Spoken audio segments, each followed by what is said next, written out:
Like the path tool covered in the previous lecture, the Freehand path tool allows us to create unique strokes and paths and lines.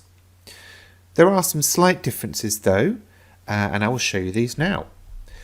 So first of all, I am going to turn off the snap to grid feature that we activated in the last lecture, as I want to be able to move my cursor around anywhere. Then over on the left, I'm going to activate the Freehand path tool by clicking on it. Alternatively, you could use the keyboard shortcut F for Foxtrot.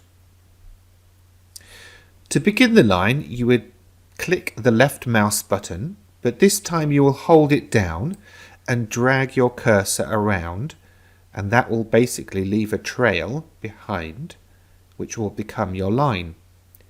When you have finished drawing, just release the mouse button and that will become your new line with the bounding box around it.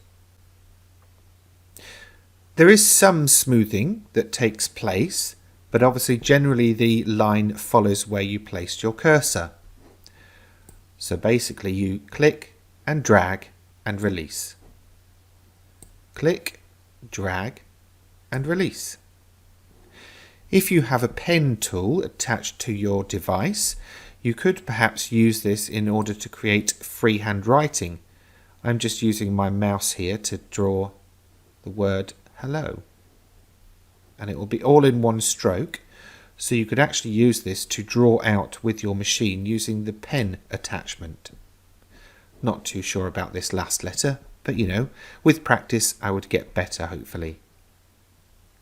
Keep in mind that shapes don't automatically close if you come up to the end point or the start point. To do that, you would need to use the path editing tools that I'll be showing you in the next lecture. What you can do though is use the offset line tool to create a shape around your drawn line.